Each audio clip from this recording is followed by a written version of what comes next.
Hi guys, I hope you are fine.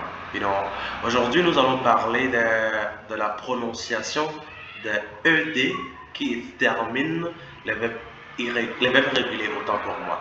Alors, le titre ça serait How to pronounce ED endings in English.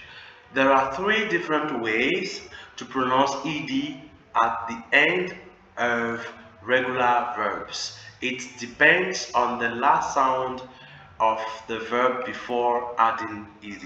Alors, la manière dont on va prononcer ed dépend vraiment du dernier son avant le ed. Quand on parle de son ici, c'est les lettres, mais la manière dont on les prononce et le son que ça donne. Alors, les sons ici, on va les qualifier par les sons qui vibrent ou les sons qui ne vibrent pas. On parle bien de sons et non des lettres. Bon, c'est les lettres, mais comment on les prononce, comment le son sort, c'est ça. Alors, comment remarquer si le son vibre ou ne vibre pas? Vous allez avoir, on peut remarquer ça au niveau de vocal cord ici, au niveau de la gorge ici. Vous touchez comme, vous prononcez le son S. Ça fait vous allez remarquer quand vous mettez la main là, vous allez remarquer que le son ne vibre pas. L'endroit ne vibre pas. Donc, c'est un son voiceless. Voiceless. Alors, les sons, les voiced, on va voir comme Z, comme Z. Z. Quand vous dites Z, vous allez voir que ça vibre. L. Quand vous mettez la main au niveau de le petit point qui se trouve au niveau de votre gorge là, vous mettez un petit doigt là, vous dites Z, L. Vous allez voir que ça vibre. Par contre, les sons comme ch, s, vous allez constater que ça ne vibre pas. Alors, si ça vibre, c'est des sons voiced, et si ça ne vibre pas, c'est des sons qui sont voiceless, des sons qui ne vibrent pas. Alors, ça dépend de ça, et comme je l'avais dit précédemment, ou comme c'était mentionné, ces trois manières, on prononce ça de trois manières. Il y a des fois on dit te, des fois de, et puis it ou et, ça dépend de l'accent que vous parlez aussi. Alors, les sons qui ne vibrent pas. When the verb ends in a voiceless sound, like p, k, s, ch. Those kind of sound, le ED se prononce T. L'exemple qui est ici, help, avec helped, kiss, kissed, laugh, laughed, and watch, watched. Do you understand? Yeah.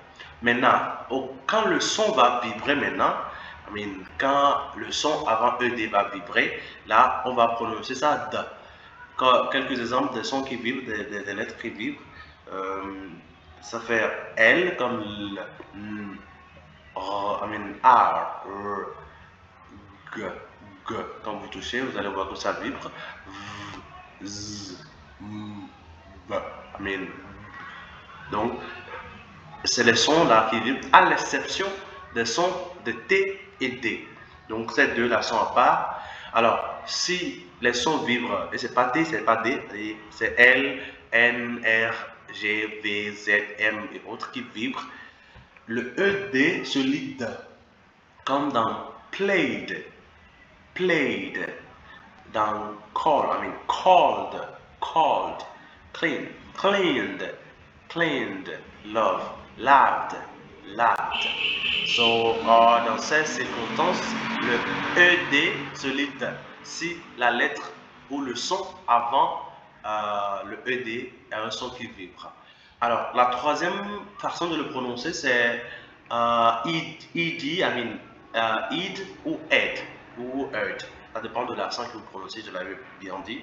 Alors, si when the verb ends in t or d, si c'est t ou d que vous voyez avant le ed, donc la fin se lit id ou bien ed. Ça dépend de l'accent que vous parlez, bien sûr.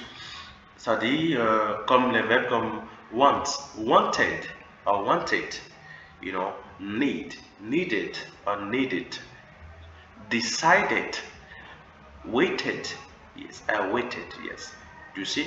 So, en résumé, pour reconnaître comment prononcer le son ED, ED à la fin des verbes réguliers, il y a trois règles. La première règle, c'est les sons qui ne vibrent pas Si le son qui vient avant le ED ne vibre pas, comme les S et autres, on prononce les ED là, T, comme on avait dit à mon helped. Maintenant, si le son vibre comme les L, et autres, on prononce ça D, comme cold. Si le son qui précède les ED, c'est un T ou un D, on prononce ça eat ou ate, like ate or eat, you know what I mean? So, comme wanted, yeah, needed and all those kind of things. So, c'est le résumé, ça. S'il y a des points d'ombre, des questions, n'hésitez pas à les mettre dans les commentaires et abonnez-vous, likez pour plus de vidéos de ce genre, pour nous encourager aussi. Et merci beaucoup. Have a great moment like this. Bye bye.